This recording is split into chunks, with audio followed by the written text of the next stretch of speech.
जय श्री कृष्णा सर। आप सभी का मेरे चैनल पर स्वागत है। आइए सुनते हैं मासिक शिवरात्रि की कथा। पूर्व काल में चित्रभानु नाम का एक शिकारी था। जानवरों की हत्या करके वह अपने परिवार को पालता था। वह एक साहूकार का कर्जदार था, लेकिन उसका ऋण समय पर न चुक सका। क्रोधित साहूकार ने शिकारी को शिव मठ में बंदी बना लिया। संयोग से उस दिन शिवरात्रि थी। शिकारी ध्यान मग्न होकर शिव संबंधी धार्मिक बातें सुनता रहा। चतुर्दशी को उसने शिवरात्रि व्रत की कथा भी सुनी। शाम होते ही साहूकार ने उसे अपने पास बुलाया और ऋण चुकाने के विषय में बात की। शिकारी अगले दिन सारा ऋण लौटा देने का वचन देकर बंधन मुक्त हो गया। अपनी दिनचर्या की भांति वह जंगल में शिकार के लिए निकला, लेकिन दिन भर बंदी गृह में रहने के कारण भूख प्यास से व्याकुल था। शिकार खोजता हुआ वह बहुत दूर निकल गया। जब अंधेरा हो गया तो उसने विचार किया कि रात जंगल में ही बितानी पड़ेगी। एक तालाब के किनारे एक बेलपत्र के पेड़ पर चढ़ रात बीतने का इंतजार करने लगा। बिल्व वृक्ष के नीचे शिवलिंग था, जो बिल्व पत्रों से ढका हुआ था। शिकारी को इस बात का पता नहीं था। पड़ाव बनाते समय उसने जो टहनियां तोड़ी वे संयोग से शिवलिंग पर गिरती चली गई। इस प्रकार दिन भर भूखे प्यासे शिकारी का व्रत भी हो गया और शिवलिंग पर बिलपत्र भी चढ़ गए।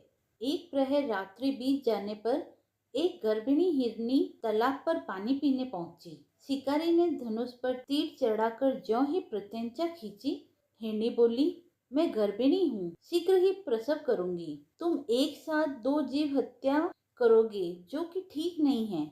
मैं बच्चे को जन्म देकर शीघ्र ही तुम्हारे समक्ष प्रस्तुत हो जाऊंगी, तब तुम मुझे मार लेना। शिकारी ने प्रत्यंचा ढीली कर दी और हिरनी जंगली झाड़ियों में लुप्त हो गई। प्रत्यंचा चढ़ाने तथा ढीली करने के वक्त कुछ बिल्व पत्र अनायास ही टूटकर शिवलिंग पर गिर पड़े। इस प्रकार उसने अनजाने में ही प्रथम पहर का पूजन भी संपन्न कर लिया। कुछ ही देर बाद एक और हिरनी उधर से निकली। शिकारी की प्रसन्नता का ठिकाना न रहा। समीप आने पर उसने धनुष का बाण चढ़ाया। तब उसे देख हिरनी ने विनम्रता पूर्वक निवेदन किया कि मैं थोड़ी देर पहले ऋतु से निवृत्त हुई हूँ, कामातुर विरहिणी हूँ, अपने प्रिय की खोज में भटक रही हूँ। मैं अपने पति से मिलकर शीघ्र ही तुम्हारे पास आ जाऊंगी। शिकारी ने उसे भी जाने दिया। 2 बार शिकार को खोकर उसका माथा ठनका। वह चिंता में पड़ गया। रात्रि का आखिरी पहर भी बीत रहा था। इस बार भी धनुष से लगकर कुछ बेलपत्र शिवलिंग पर जा गिरे तथा दूसरे प्रहर की पूजा भी संपन्न हो गई। तभी एक अन्य हिरनी अपने बच्चों के साथ उधर से निकली। शिकारी के लिए यह स्वर्णिम अवसर था। उसने धनुष पर तीर चढ़ाने में देर नहीं लगाई। वह तीर छोड़ने ही वाला था कि हिरनी बोली, हे शिकारी, मैं इन बच्चों को इनके पिता के हवाले करके लौट आऊंगी। इस समय मुझे मत मारो। सामने आए शिकार को छोड़ दूं?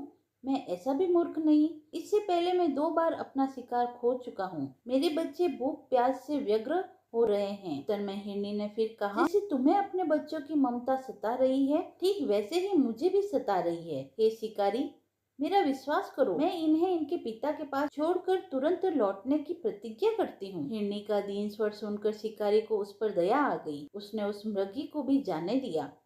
शिकार के अभाव में भूख प्यास से व्याकुल शिकारी अनजाने में ही बेल वृक्ष पर बैठा बेल पत्र तोड़ तोड़ कर नीचे फेंकता जा रहा था। वो पटने को हुई तो एक हष्ट पुष्ट मृग उसी रास्ते पर आया। शिकारी ने सोच लिया कि इसका शिकार तो वह अवश्य करेगा। शिकारी की प्रत्यंचा देखकर मृग विनीत स्वर में बोला, हे शिकारी, यदि तुमने मुझसे पूर्व आने वाली 3 मृगियों तथा छोटे छोटे बच्चों को मार डाला है, तो मुझे भी मारने में विलंब न करो, ताकि मुझे उनके वियोग में एक क्षण भी दुख न सहना पड़े। मैं उन हिरनियों का पति हूँ। यदि तुमने उन्हें जीवन दान दिया है, तो मुझे भी कुछ क्षण का जीवन देने की कृपा करो। मैं उनसे मिलकर तुम्हारे समक्ष उपस्थित हो जाऊंगा। मृग की बात सुनते ही शिकारी के सामने पूरी रात का घटनाक्रम घूम गया। उसने सारी कथा मृग को सुना दी। मृग ने कहा, मेरी तीनों पत्नियां जिस प्रकार प्रतिज्ञाबद्ध होकर गई है, मेरी मृत्यु से अपने धर्म का पालन नहीं कर पाएगी। अतः जैसे तुमने उन्हें विश्वास पात्र मानकर छोड़ा है, वैसे ही मुझे भी जाने दो। मैं उन सब के साथ तुम्हारे सामने शीघ्र ही उपस्थित होता हूँ। शिकारी ने उसे भी जाने दिया। इस प्रकार प्रातःकाल हो गया। उपवास, रात्रि जागरण तथा शिवलिंग पर बेलपत्र चढ़ने से अनजाने में ही शिवरात्रि की पूजा पूर्ण हो गई। पर अनजाने में भी की हुई पूजा का परिणाम उसे तत्काल मिला। शिकारी का हिंसक हृदय निर्मल हो गया, उसमें भगवत भक्ति का वास हो गया। थोड़ी देर बाद जब वह मृग सपरिवार शिकारी के समक्ष उपस्थित हुआ ताकि वह उनका शिकार कर सके, किंतु जंगली पशुओं की ऐसी सत्यता, सात्विकता एवं सामूहिक प्रेम भावना देखकर शिकारी को बड़ी ग्लानि हुई। उसने मृग परिवार को जीवन दान दे दिया। अनजाने में ही शिवरात्रि के व्रत का पालन करने पर भी शिकारी को मोक्ष की प्राप्ति हुई। जब मृत्यु लोक में यमदूत उसके जीव को ले जाने आए तो शिव गणों ने उन्हें वापस भेज दिया तथा शिकारी को शिवलोक ले गए। शिव जी की कृपा से ही अपने इस जन्म में राजा चित्रभानु अपने पिछले जन्म को याद रख पाए तथा महाशिवरात्रि के महत्व को जानकर उसका अगले जन्म में भी पालन किया। कथा समाप्त हुई। यदि आपको कथा पसंद आई हो तो आप मेरे चैनल को लाइक, शेयर एंड सब्सक्राइब करें। धन्यवाद।